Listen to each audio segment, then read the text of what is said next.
मुख्यतः ये कार्यक्रम आईआईटी मद्रास और पीएफआरआई के कोलैबोरेशन से एक प्रोजेक्ट चल रही है सीआरए पर। CRA means climate resilient agriculture, मौसम अनुकूल खेती। आप और हम सभी जान रहे हैं कि मौसम में काफ़ी बदलाव आ गई है, गर्मी बढ़ रही है। जो पहले था उससे गर्मी ज़्यादा होने लगा है गर्मी में, और जो मानसून था, मानसून का जो टाइम था वो आगे बढ़ते जा रहा है और वर्षा कम होने लगा है। पहले जो 13 जून से 18 जून के बीच में मानसून का आना होता था, वो अब 20-24 के बाद आने लगा, जिसके कारण कि धान की खेती जो किसान बंधु करते थे कदवा करके बिचड़ा से, वो बाधित हो रही है या दिक्कतें आ रही है, बिचड़ा सूख रही है। तो अब सरकार या जो भी इस तरह की संस्थान है वो ये सोच रहा है कि जो अब मौसम जिस तरह का होते जा रहा है उसी अनुकूल खेती करें। तो उस दिशा में जैसे कि धान की खेती है, रोपनी के बदले, कदवा और रोपनी के बदले, विधि के बदले अगर हम डीएसआर विधि से करते हैं, डायरेक्ट सोइंग राइस विधि, जैसे छिटकवा विधि से या लाइन सोइंग में डियो टिले से या ड्रम सीडर से करते हैं, तो उसमें हमारा पानी का कम खपत होता है और अमूमन अगर शुद्ध लाभ देखा जाए तो शुद्ध लाभ भी रोपने वाले से कम नहीं होता है। इसके साथ ही साथ और भी बिंदु हैं, जैसे कि जैविक खेती का है, मिलेट का है। मिलेट जो कि बहुत ही न्यूट्रिशियस फसल है, बहुत ही पोषक आहार माना जाता है, उसको अब श्री अन्न की उपाधि दी गई है, न्यूट्री सीरियल भी बोलते हैं उसको भी बढ़ावा देना है। उसमें कम पानी भी लगता है और मेरे खरीफ सीजन का ही फसल है मुख्य रूप से, और साथ ही साथ उसमें बहुत कम रासायनिक उर्वरक का भी व्यवहार होता है।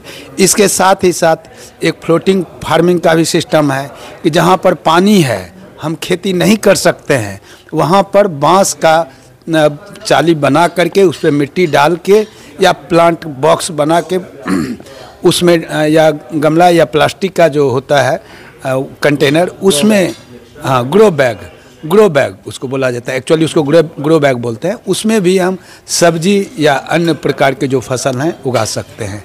इसके साथ ही साथ एग्रो फॉरेस्ट्री है कि खेती के साथ साथ आप फॉरेस्ट्री प्लांट भी लगा सकते हैं।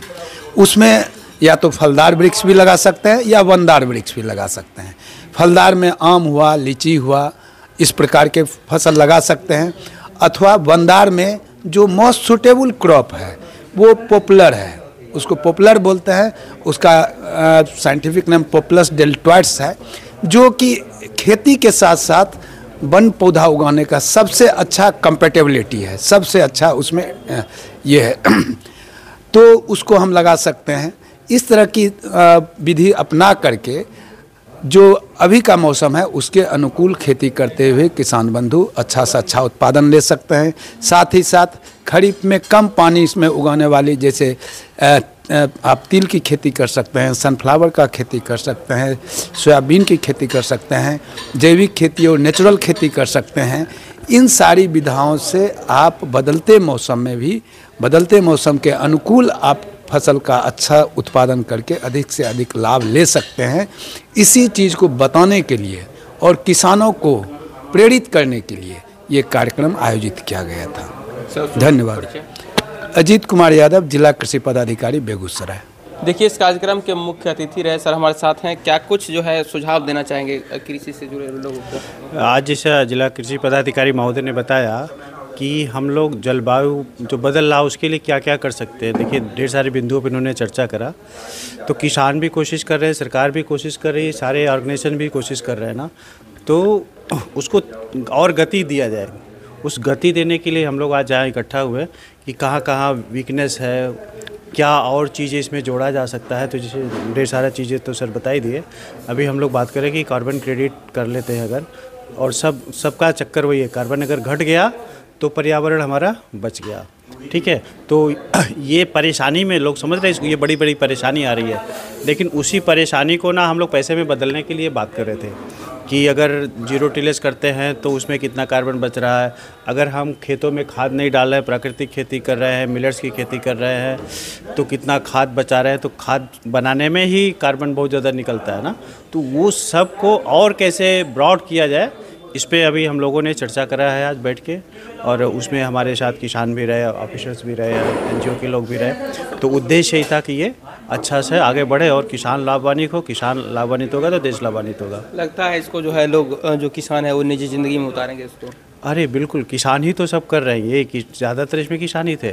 किसान ज़िंदगी में उतार रहे हैं, वो उनको कहीं कहीं छोटी छोटी प्रॉब्लम्स आ रही है, उसी प्रॉब्लम को ख़त्म करने के लिए हम लोग उनसे भी बात करें और सारे लोग मिलकर उस पर काम कर रहे हैं। किसान के लिए और क्या कुछ जो है हो सकता है? किसान को यही है कि ये जो प्रोग्राम्स है अभी इनको ज़मीन पे उतारें, अगर कहीं कोई समस्या है तो हम लोग उनके पीछे खड़े हैं। मेरा नाम डॉक्टर रामपाल है, मैं वरीय वैज्ञानिक और प्रधान कृषि विज्ञान केंद्र बेगूसराय। ये कार्यक्रम पिछले 1 साल से बेगूसराय में प्रज्ञान एक इनोवेशन और रिसर्च ऑर्गेनाइजेशन है जो आईआईटी मद्रास के साथ मिलके जो जलवायु परिवर्तन के कारण कृषि में जो समस्याएं आई हैं उसके निदान के लिए एक हस्तक्षेप किया है। बेगूसराय जैसा कि आप जानते हैं कि बूढ़ी गंडक और गंगा के बीच में मैंने किनारे पर बसा हुआ है और यहाँ पानी की काफ़ी बाढ़ के समय में पानी एक समस्या हो जाती है और सुखाड़ के समय में पानी की समस्या हो जाती है। तो ये जो दोनों परिस्थितियां हैं, उन परिस्थितियों के बीच में कृषि कैसे की जाए, इस पर प्रज्ञान फाउंडेशन ने 4 पॉइंट पे अभी काम शुरू किया है। 4 उनका प्लॉट है जहां एक पानी पर खेती हो रही है जिसको फ्लोट फार्मिंग कहते हैं, दूसरा एग्रो फॉरेस्ट्री हो रहा है और तीसरा जो है वो इंडिजीनियस ऑर्गेनिक फार्मिंग हो रहा है। तो अब क्या है कि ये शुरू 1 साल का ओवरव्यू हुआ, 1 साल में हम कहाँ पहुँचे। अब बिहार सरकार की विभिन्न संस्थाओं और भारत सरकार के केवीके और प्रज्ञान आईआईटी ये सब मिल के बेगूसराय में इस प्रकार से एक कार्यक्रम की शुरुआत करने की कोशिश कर रहे हैं ताकि जो भी कृषि खेती किसानी में जलवायु परिवर्तन और अन्य मिट्टी के अस्वस्थ होने, पर्यावरण प्रदूषण, जल के प्रदूषित होने, ये सारी समस्याओं, हीट गर्म जो वातावरण हो गया है, उस सारी समस्याओं का निदान कृषि के माध्यम से कैसे किया जाए, इसके लिए एक सारगर्भित प्रयास के लिए जो 1 साल काम किया गया उसे अब स्केल अप करके एक नए मॉडल के रूप में, क्योंकि इस कार्य को करके ये टेस्ट कर लिया गया कि ये सफल हो सकता है, तो अब इसे बढ़ाना है और पूरे विश्व को बचाने का एक सार्थक प्रयास करना है। धन्यवाद। आज का जो वर्कशॉप हो रहा है नेशनल वर्कशॉप है, ये नेशनल वर्कशॉप में जुड़ा हुआ है आईआईटी मद्रास और PFRI Pragyan foundation for research and innovation. तो ये प्रोजेक्ट हम लोगों का, ये प्रोजेक्ट 1 साल का हो रहा है इधर। तो बेगूसराय जैसे इसको इंस्पिरेशनल डिस्ट्रिक्ट बोल जाता है क्योंकि ये डिस्ट्रिक्ट में और डेवलपमेंट होना चाहिए। और ये प्रोजेक्ट का असली चीज़ है कि क्लाइमेट रेजिलिएंट एग्रीकल्चर। जैसे हम लोग ये तीनों मॉडल, जैसे जयशंकर जी बोला रहे, ये 3 मॉडल हम लोग अभी इधर कर रहे थे। एक फ्लोट फार्मिंग है, एक एग्रो फॉरेस्ट्री है, एग्रो फॉरेस्ट्री के साथ वो सीजनल क्रॉप कल्टीवेशन ये भी जुड़ा रहा था, और एक है इंडिजिनस कल्टीवेशन जैसे इंडिजिनस मिलेट, इंडिजिनस भुट्टा ऐसा, और वो भी ऑर्गेनिक। तो ये कार्यक्रम अभी आज हो रहा है। मैं डॉक्टर सौमिक सरकार, senior research officer Pragyan foundation for research and innovation, Kolkata.